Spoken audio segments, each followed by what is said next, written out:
Amén, hermanos. Pueden abrir la palabra de Dios en Hechos capítulo 15. Hechos capítulo 15, vamos a leer desde el versículo 22 al 41.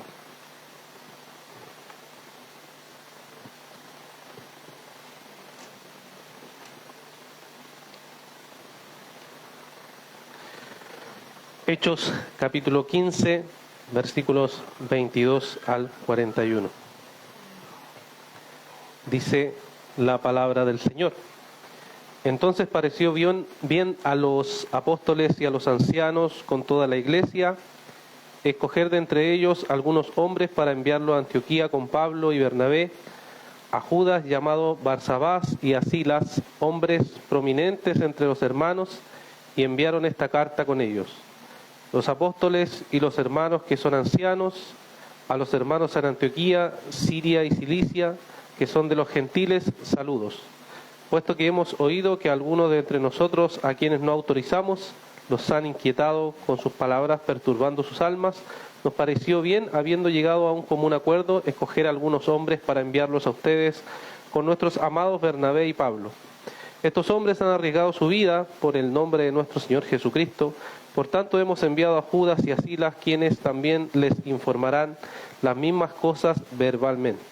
Porque pareció bien al Espíritu Santo y a nosotros no imponerles mayor carga que estas cosas esenciales, que se abstengan de lo que ha sido sacrificado a los ídolos, de sangre, de la carne de animales que han sido estrangulados y de fornicación. Si se guardan de tales cosas, harán bien, pásenla bien. Así que ellos, después de ser despedidos, descendieron a Antioquía y reuniéndose a la congregación, entregaron la carta. Cuando los hermanos la leyeron, se regocijaron por el consuelo que les impartía. Siendo Judas y Silas también profetas, exhortaron y confortaron a los hermanos con un largo mensaje. Después de pasar allí algún tiempo, fueron despedidos en paz por los hermanos para volver a aquellos que lo habían enviado. Pero a Silas le pareció bien quedarse allí. También Pablo y Bernabé se quedaron en Antioquía, enseñando y proclamando con muchos otros las buenas nuevas de la palabra del Señor. Después de algunos días, Pablo dijo a Bernabé: volvamos y visitemos a los hermanos en todas las ciudades donde hemos proclamado la palabra del Señor, para ver cómo están.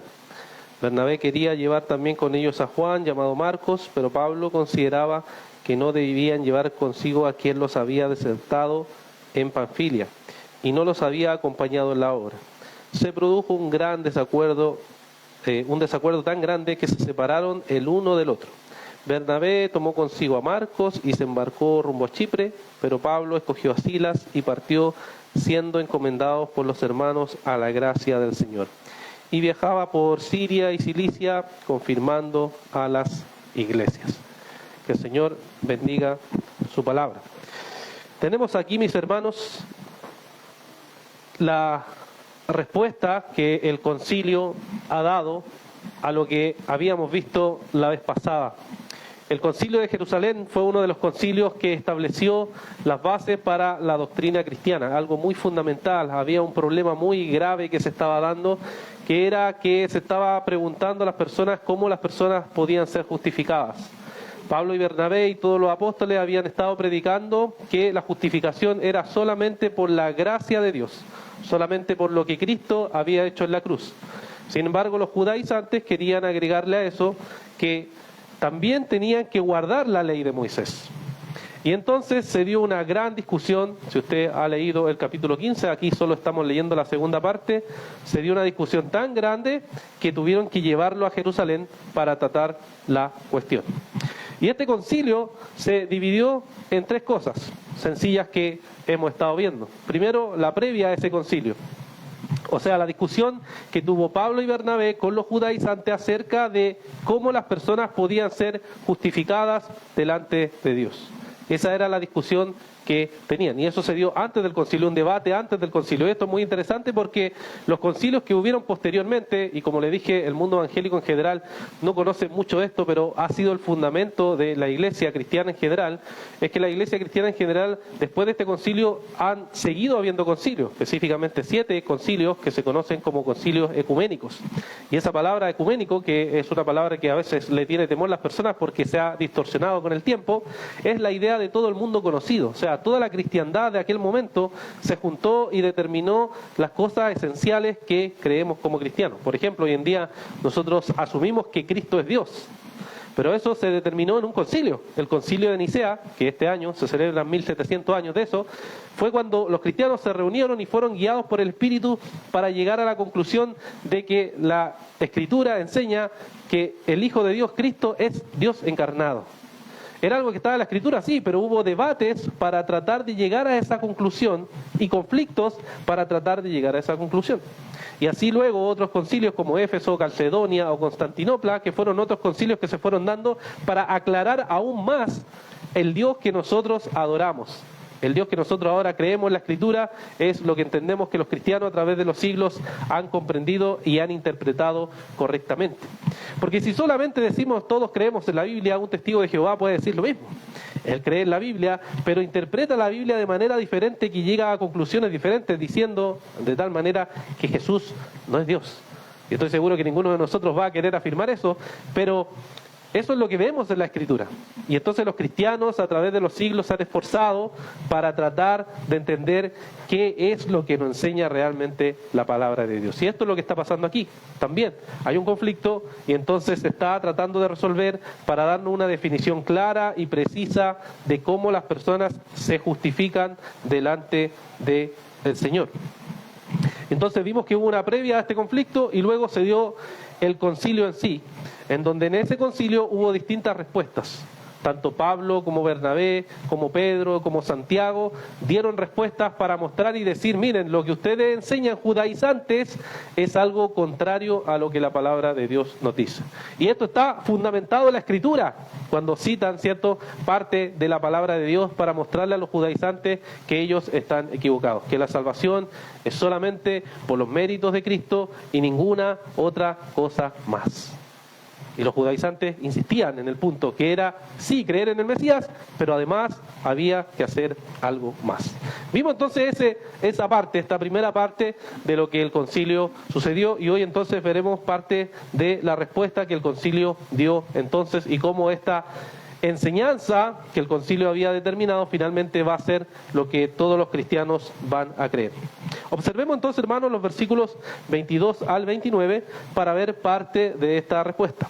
Luego entonces que Pedro, Pablo, Bernabé, Santiago y todos los demás que estaban reunidos ahí junto con la iglesia llegaron a una conclusión, se les dio entonces una respuesta, tal como nos dice el verso 22. Esto pareció bien a los apóstoles, a los ancianos, con toda la iglesia, escoger hombres, ¿cierto? Para luego entonces llevar esta noticia de lo que había decidido el concilio. Y lo primero que podemos ver en el verso 22 entonces son estos representantes del concilio. Estos representantes que llevaban, ¿cierto?, en sí la representación de la iglesia cristiana. Estaban los apóstoles, que sabemos que ya no hay más, porque fueron los que pusieron el fundamento de la iglesia. Están los ancianos, que son los pastores de las iglesias locales, que Pablo, ¿cierto?, había establecido en el primer viaje misionero, en el capítulo 14, versículo 23, dice que establecieron ancianos en cada iglesia local. Los ancianos son los pastores que Dios ha determinado según los requisitos que la palabra de Dios pide para que ellos gobiernen la iglesia. Entonces estaban ellos, y también nos dice que estaba toda la iglesia. Con esto se refiere obviamente a toda la iglesia de Jerusalén. Como podemos ver entonces, están los representantes de esta iglesia que se han reunido para entonces llegar a una conclusión. Y la cristiandad en general ya no ha hecho concilios, a excepción de la Iglesia Católica Romana, que se cree la única y exclusiva, que tiende a hacer concilios, ¿cierto?, para decir que va a determinar dogmas de fe, porque los concilios lo que hacen es determinar dogmas de fe, o sea, las creencias esenciales que nosotros creemos. Ya no existen eso, porque ya está establecido el fundamento de la iglesia cristiana. Sin embargo, sí ha habido en la historia lo que se llama sínodos. Sínodos son grupos de obispos o de pastores que se reúnen para tratar un asunto importante de doctrina y para orientar a la iglesia en esos asuntos importantes de doctrina. Y esos grupos se juntan exactamente para eso. Por ejemplo, está el Sínodo de Dort, que es un grupo de hermanos que se reunieron para tratar de resolver dos puntos de vista que habían en la iglesia cristiana acerca de cosas de la salvación. Y entonces ellos se reunieron, oraron, reflexionaron y entonces determinaron y dijeron: esto es lo que podemos ver en la Escritura. Y por supuesto siempre va a haber grupos que no están de acuerdo, grupos que están de acuerdo, pero eso es la idea de un sínodo: se juntan y determinan y ayudan a la iglesia a discernir ciertas cosas. Las iglesias bautistas, como sabrán los que son miembros de esta iglesia, son iglesias autónomas. Eso quiere decir que no tenemos nadie sobre la iglesia local en sí, sino que las iglesias se gobiernan con sus miembros y con sus oficiales que están entonces haciendo las cosas conforme a la voluntad de Dios, o eso es lo que esperamos, hacer las cosas conforme a lo que la palabra del Señor nos dice. Pero eso no quita que en algunas ocasiones, cuando hay conflictos en las iglesias que están unidas, por ejemplo en nuestro caso como iglesia, estamos unidos, asociados en una alianza con otras iglesias bautistas reformadas, conocidas como ABAR, la Asociación de Alianzas Reformadas, las cuales cuando hay problemas en otras iglesias se nos puede pedir consejo. Y en ese consejo nosotros podemos entonces ayudar a esa iglesia que está teniendo problemas, ya sea por disciplina o por desviarse de la doctrina sana y cristiana. Y hubo un ejemplo muy interesante en la historia exactamente de la iglesia bautista, cuando un caballero que se llamaba Thomas Collier era un pastor muy importante, misionero, que había plantado muchas iglesias y sin embargo empezó a estudiar y llegó a una conclusión que no se ajusta a lo que la iglesia ha creído en la historia. Él llegó a la conclusión de que la doctrina de la Trinidad era una doctrina falsa. Y entonces obviamente eso alarmó a todas las iglesias bautistas de la época y empezaron a decir: hay que conversar con este caballero, hay que hablar, hay que reunirnos para tratar este asunto. Y entonces ¿qué hicieron? Se reunieron para tratar este asunto y insistieron en corregirle y en decirle: esto es contrario a la palabra del Señor. Esto es contrario a la palabra del Señor. Y él, por supuesto, no quiso arrepentirse de su falsa doctrina. Y entonces, ¿qué tuvieron que hacer? Toda la iglesia en conjunto, al unirse, dijeron: esta es una herejía y por tanto no puede ser que se tolere dentro de las iglesias bautistas de aquella época. ¿Se dan cuenta? Se unen las iglesias para entonces tratar un asunto o un problema en particular y aconsejar a las iglesias y decir: esa persona tiene que ser apartada de las iglesias. Porque la Escritura nos dice que aquel que enseña una doctrina que es contraria a la piedad debe ser apartado. Es un cismático, o sea, alguien que divide la iglesia y que hace mal. Y entonces debemos apartarlo de él. Y así, hermanos, es como ha funcionado esta idea a través de la historia de la iglesia. Concilios que ya no se dan, pero sínodos que aún se dan para poder entonces aconsejar a las iglesias en medio de los conflictos o dificultades. Y aquí tenemos el problema. El problema era la doctrina de los judaizantes. Ese era el problema que nos plantea el verso 23 y 24, donde se nos dice que entonces cuando los representantes mandan esta carta para todas las iglesias de la época, dicen que lo que han hecho los judaizantes es perturbar las almas de las personas. Y por eso, hermano, esto era algo tan sensible, porque le estaban diciendo a las personas comunes y corrientes que necesitaban algo más aparte de Jesucristo. Algo más aparte de lo que Cristo hizo en la cruz por ustedes, necesitan hacer algo más. Y entonces los apóstoles no podían decir amén a eso, porque estaríamos diciendo que para ser salvos necesitamos hacer algo más. Y eso es ir contra el Evangelio. Ser cristiano es creer en Cristo, confiar en su obra, arrepentirse y seguirlo. Y si yo hago eso, confío en Cristo, amén, soy cristiano. No importa la denominación, yo soy cristiano porque conocí al Señor y mi corazón y mi vida ha sido transformada por Cristo. Después, por supuesto, nos vamos encaminando hacia alguna línea de cristiano que vamos a hacer. Pero si yo conozco al Señor y he sido transformado por la gracia de Dios, entonces he sido un cristiano. Pero lo que le estaban diciendo los judaizantes es, no es suficiente eso. Usted tiene que cumplir la ley de Moisés. Tiene que circuncidarse, tiene que comer ciertas cosas específicas, tiene que guardar ciertos días específicos, tiene que celebrar las fiestas específicas de los judíos. Y eso era grave, hermano, porque le están añadiendo al evangelio algo más para ser salvo. Por eso ellos dicen en la carta, lo que han hecho estas personas es perturbar las almas de los cristianos. Perturbarlos, porque eso es lo que sucede si es que alguien pone, además del simple evangelio, algo más para ser salvo. No hay nada más. Por eso, como dijimos en la prédica anterior a esta, es que el evangelio es salvación por gracia. Salvación por gracia. La gracia es un don inmerecido. Usted no lo merece, ni todo lo que haga en su vida va a poder merecerlo, jamás.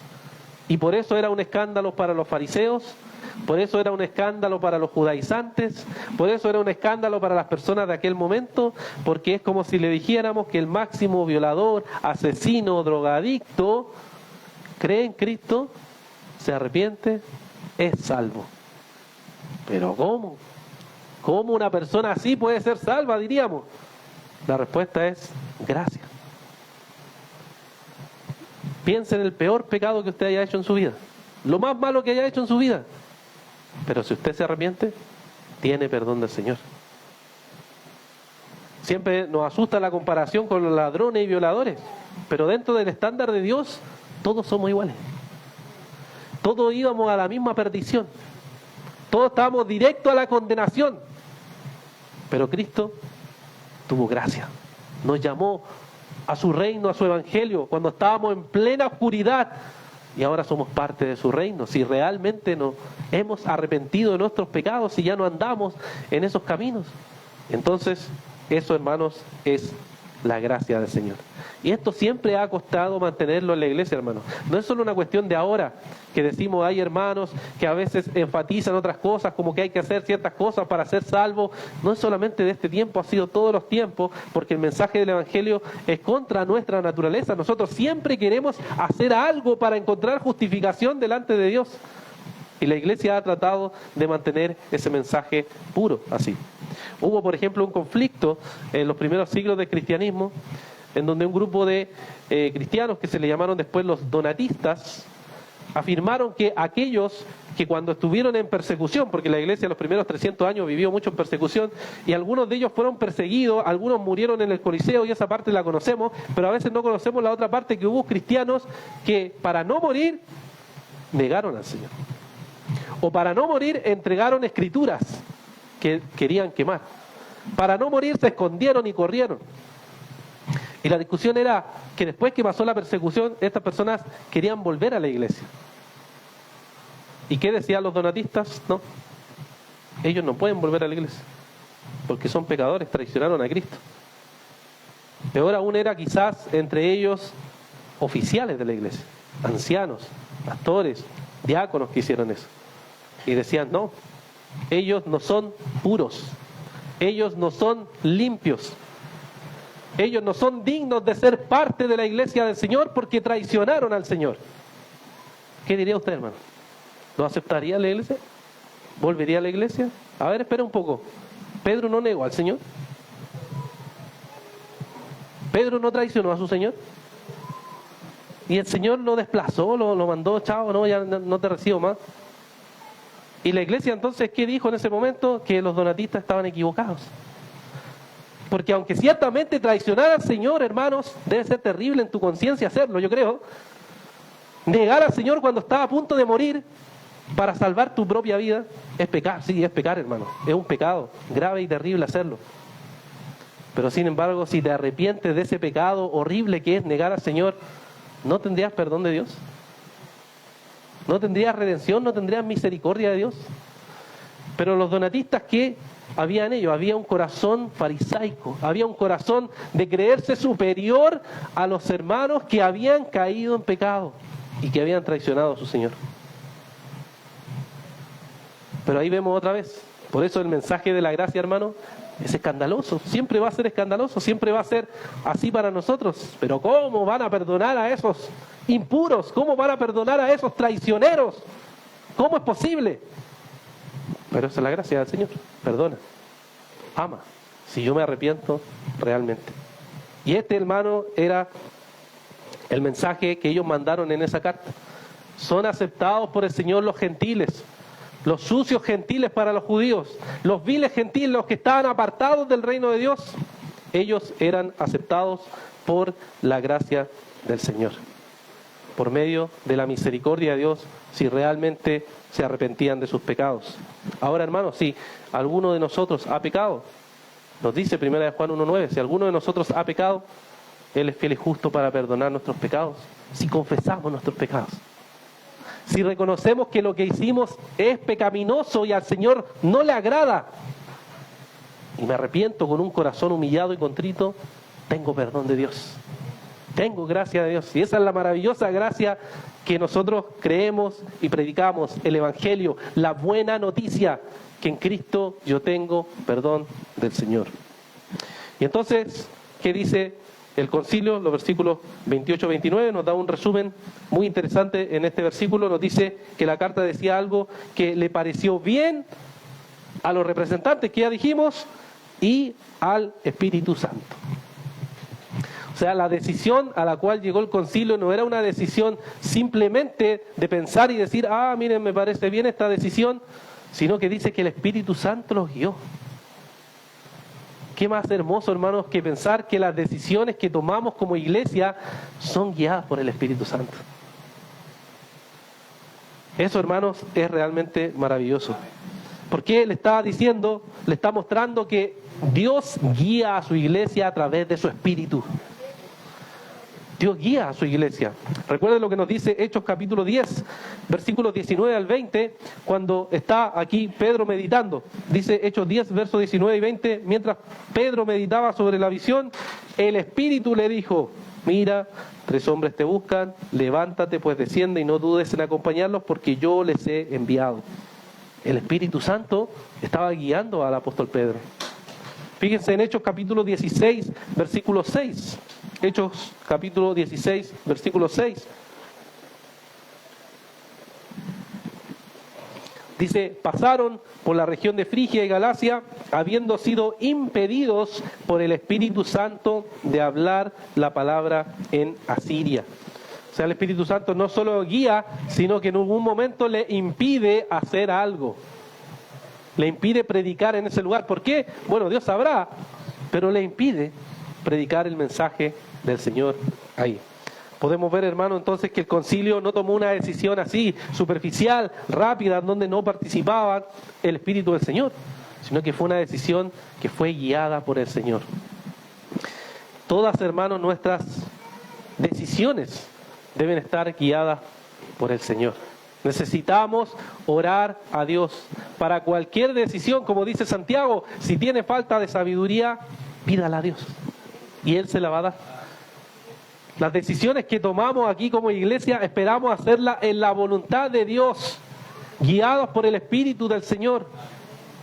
Y las decisiones individuales que ustedes toman también esperan hacerlas basados en lo que la palabra del Señor nos dice. Entonces podemos ver, hermanos, que el mensaje del Evangelio es exactamente esta respuesta que dio el concilio. No hay otra forma de ser justificado por Dios, sino solamente por medio de Cristo. Cuando ese mensaje es aceptado, entonces el corazón humano es transformado y lo que quiere hacer, hermanos, es obedecer al Señor. Obedecer al Señor. Y sus mandatos ya no son gravosos. Y aquí siempre hay que evitar los dos extremos, porque como decíamos, las personas que creen que para ser aceptadas por Dios necesitan hacer algo más, están totalmente equivocadas. Pero también pensar que cuando yo creo en el Evangelio y soy salvo solamente por la fe, eso significa no hacer nada después, también es un error. Ya sea de un lado o ya sea del otro. Porque ¿qué dicen los apóstoles en la carta al finalizar? Le dicen que lo que tienen que hacer es abstenerse de ciertas cosas pecaminosas que los gentiles practicaban en aquel momento. O sea, tienen que realmente representar a través de esa fe que han tenido en Cristo, que sus obras evidencien esa vida cristiana realmente. Usted, yo creo que no le creería a alguien que dice yo soy cristiano y anda robando en los supermercados. No dudaría, ¿cierto? Obviamente. ¿Por qué? Porque aunque afirme con sus labios que cree en algo y en su práctica hace algo contrario, yo dudaría. ¿Por qué? Porque la fe verdadera, nos dice Santiago, capítulo 2, produce obras. La fe verdadera cristiana produce obras. Si yo soy un cristiano real, abandono el pecado, o lucho con el pecado, o trato de ir contra el pecado, y deseo agradar a Dios en todas las áreas de mi vida. Eso es el Evangelio. Eso es una fe verdadera y viva. Entonces veamos, hermanos, después de la respuesta que da el concilio, podemos ver de los versículos 30 al 41, la reacción frente a la respuesta del concilio. ¿Ya? Versículos 30 al 41, la reacción frente a la respuesta del concilio. Vemos entonces que se nos describe cuál es la reacción de los gentiles principalmente frente a estas verdades que ya hemos hablado del Evangelio. Y lo primero que podemos observar, mis hermanos, en los versos 30 al 33, es que los portadores de la carta, que van llevando esta carta para anunciar este mensaje, cuando llegan a Antioquía y convocan a la congregación, o sea, la reúnen, ya llegan a esa ciudad y le dicen, ya hermanos, vengan, traigo una carta, traigo una noticia importante, y entonces convocan a la iglesia, toman la carta, leen la carta, y cuando los gentiles, porque acuérdense que el debate era sobre los gentiles, dice que escuchan lo que la carta dice, ¿qué es lo que produce? Regocijo. Produce gozo, produce consuelo. ¿Por qué? Porque ellos estaban con el temor de decir, oye, el Evangelio quizás se trata que verdaderamente voy a tener que circuncidarme, voy a tener que guardar la Pascua, voy a tener que abstenerme de este chanchito rico de comer, no voy a poder comer conejito. Ya, todos esos mandatos que Dios había dado, le dice, van a tener que hacer, y tenían temor que eso significara ser cristiano. Pero con la carta le dicen, ¿saben qué? Ustedes son aceptados delante de Cristo solamente por la fe en el Señor. Solo absténganse de estas cosas que son pecaminosas. ¿Qué creen que provocó en ellos? Regocijo, alegría. Sí, somos justificados por el Dios de Israel, el Dios santo. Somos amados y perdonados de nuestras perversidades solamente por lo que el Mesías Cristo hizo, y no por obedecer la ley de Moisés, que sabemos que en el fondo nadie obedecía, pero ustedes saben lo que pensaban los judíos, que creían sí obedecerla.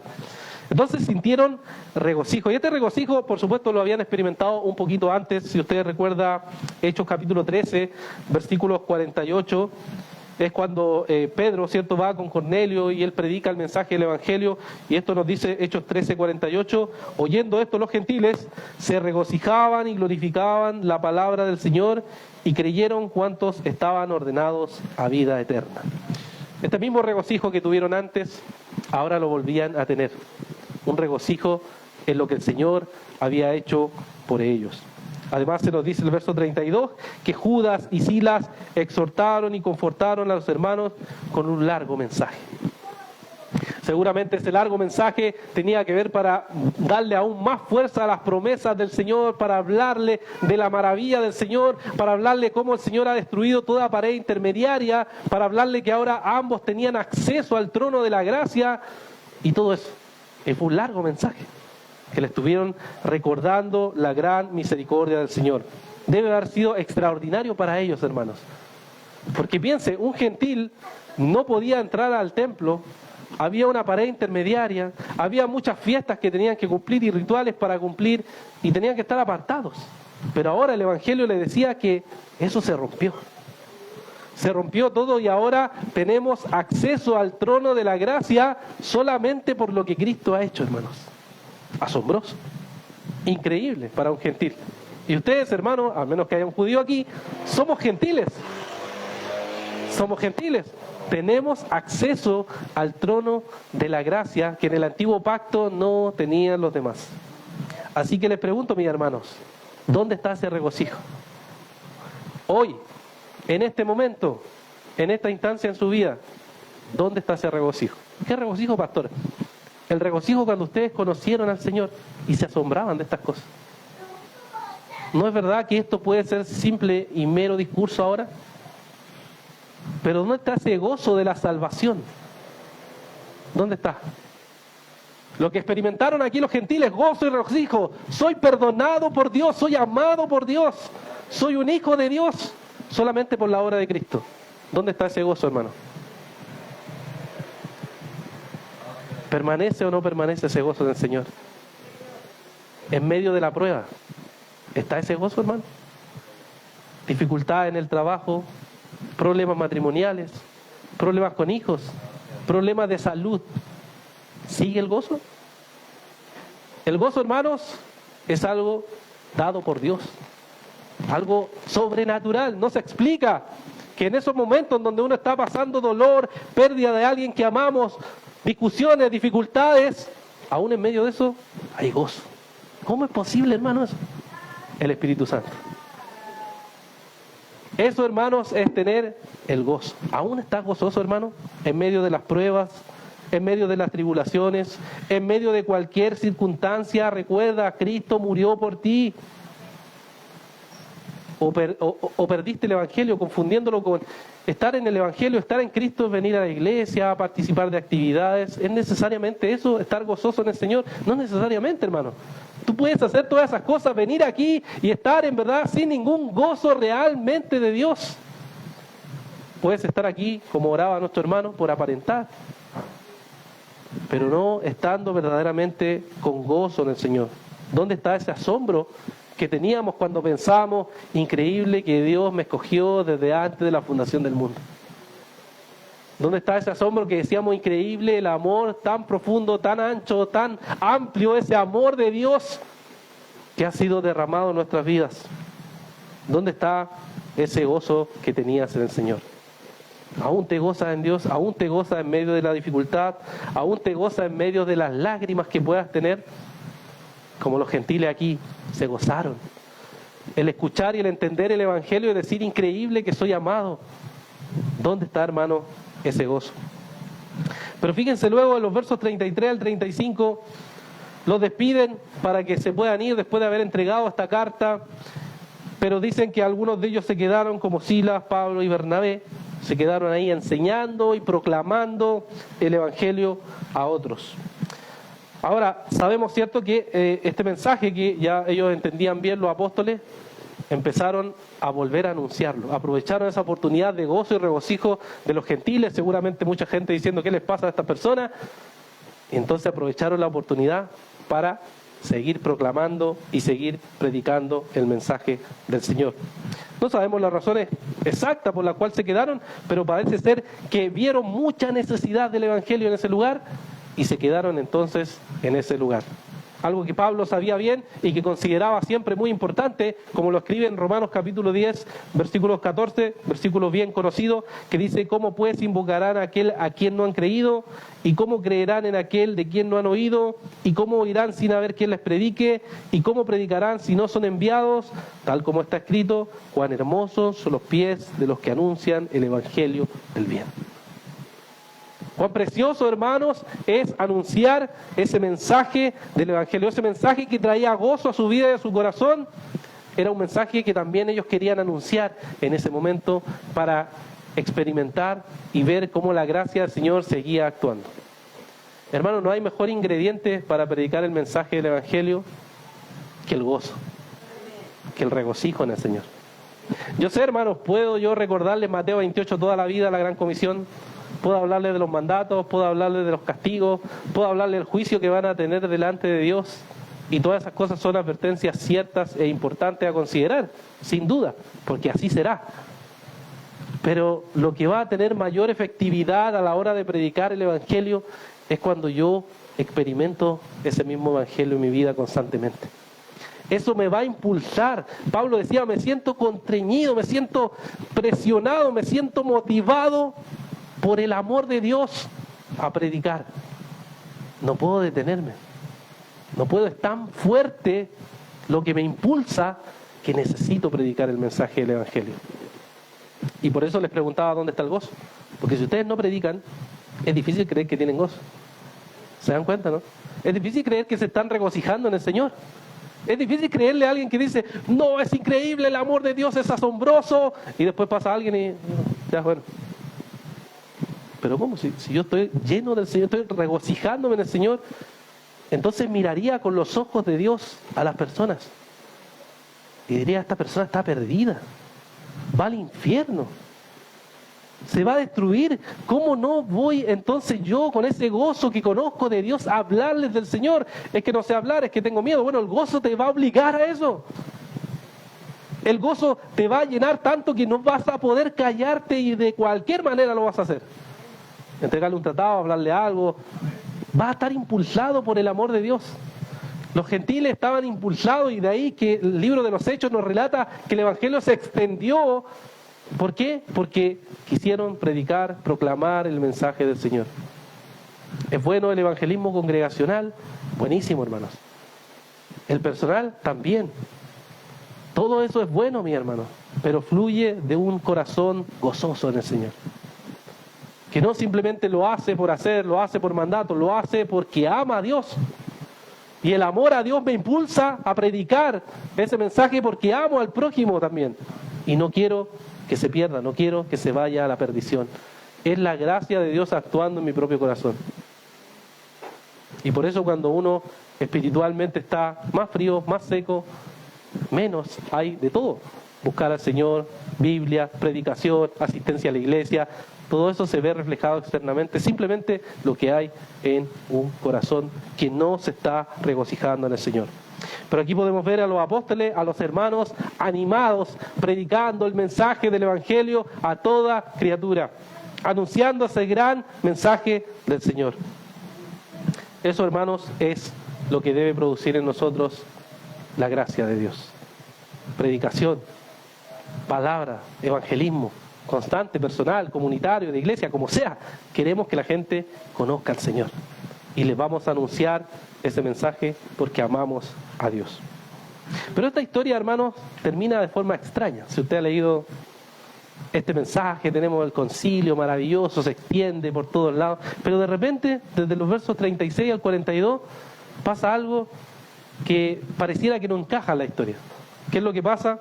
Bueno, tenemos la descripción de que, bueno, después de todo este gozo y alegría que estaban en ese momento, de repente Pablo le dice a Bernabé, oye, vamos de nuevo a los mismos que le predicamos, volvamos a predicarle el Evangelio. Ya, pues Pablo, vamos. Qué buena, ya, trae a Juan Marcos. ¿A quién? A Juan Marcos. ¿Cómo? No, ¿cómo voy a llegar a Juan Marcos? ¿Pero qué tiene si Juan Marcos fue parte de nosotros? Sí, pero Pablo dice, pero nos abandonó. Juan Marcos nos abandonó. ¿Cómo tú vayas a considerar que a ese lo llevemos como un traicionero de Dios? Alguien que no quiso a seguir al Señor, no quiso enfrentar el sufrimiento. No, pero tú estás siendo muy duro. Bueno, y dice, ¿qué pasó? Que hubo un desacuerdo tan grande que se separaron, hermano. Increíble. El apóstol Pablo y Bernabé, los que eran los misioneros, los que habían sido encomendados por Dios, se dividen, hermano, se separan. No hay acuerdo entre ellos. Dice que uno se fue para un lado y el otro se va para el otro lado.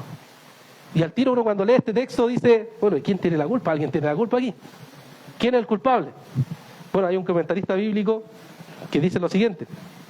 Dice, Lucas no relata la disputa de tal modo que se evidencie que Pablo está en lo correcto y Bernabé equivocado. En vista de la reserva de Lucas, es en vano que el lector trate de echar la culpa a uno o a los dos o al otro. Eso siempre vamos a tratar de verlo. Vemos aquí, bueno, ¿quién tiene la culpa? Alguien tuvo la culpa. Dice que no se puede ver con claridad quién tiene la culpa. Y nos dice también este comentarista, aún así, dice, el desacuerdo que nos ocupa arrojó un resultado positivo. En lugar de una sola expedición misionera y pastoral, hubo dos. Bernabé tomó a Marcos y volvió a Chipre para continuar la evangelización en su isla natal. Pablo visitó las iglesias jóvenes que antes había predicado. Entonces, hermanos, nos encontramos con esto, esta historia de Pablo y Bernabé y este desacuerdo que hay. En la Escritura nos podemos encontrar con dos tipos de divisiones, y es importante saber esto, hermanos.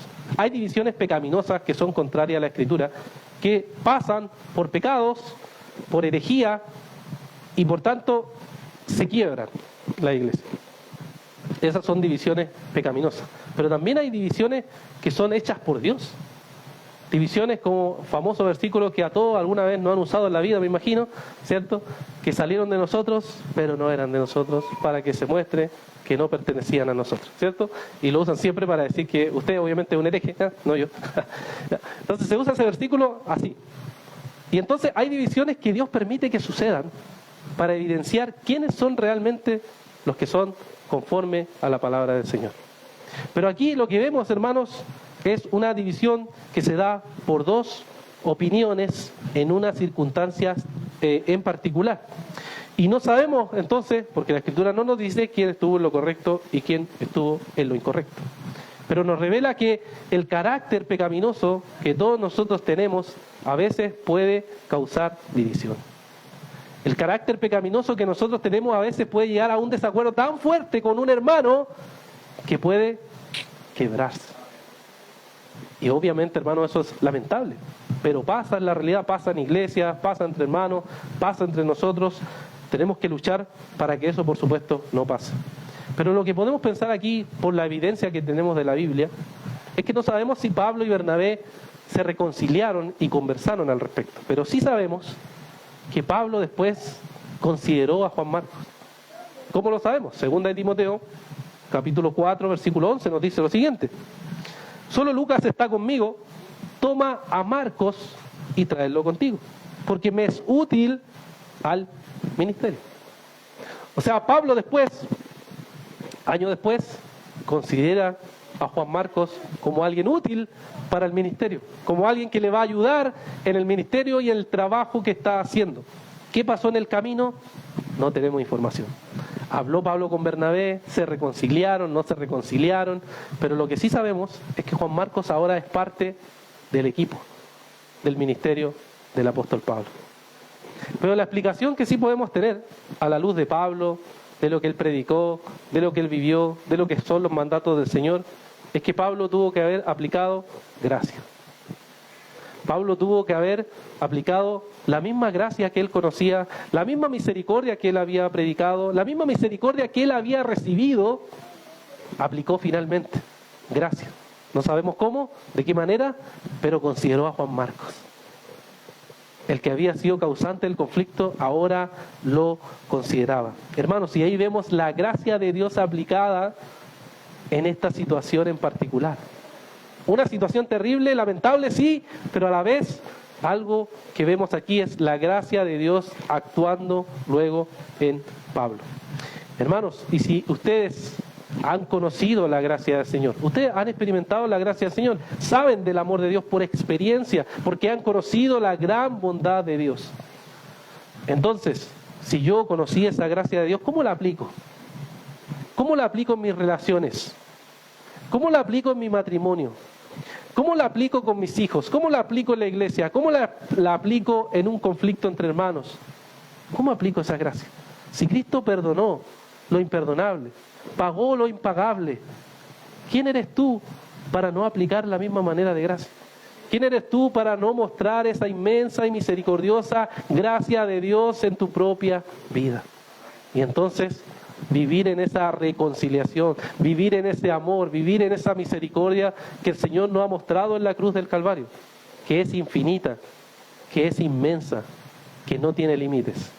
Nosotros somos, sí, seres humanos con pecado remanente, pero tenemos al frente de nosotros la gracia de Dios para aplicarla y para vivirla constantemente. Oremos. Padre, te damos las gracias por este día, Señor, y porque esta respuesta, Señor, del concilio trae a nuestra mente, Señor, verdades preciosas de tu Evangelio, y queremos, Señor, cada día vivirla y aplicarla a nuestra vida. Queremos, Señor, honrarte y glorificarte en todo. Es verdad, Señor, que vamos a tener conflictos y dificultades en la vida, en nuestra vida cristiana, ya sean con nuestros hijos, nuestros matrimonios, nuestros hermanos. Pero, Señor, ayúdanos a vivir esta gracia, a vivir este Evangelio constantemente, honrándote, Señor, y glorificándote en todas las cosas. Te alabamos, Señor, y te agradecemos por esto. Te pedimos todas estas cosas en el nombre de Jesús. Amén.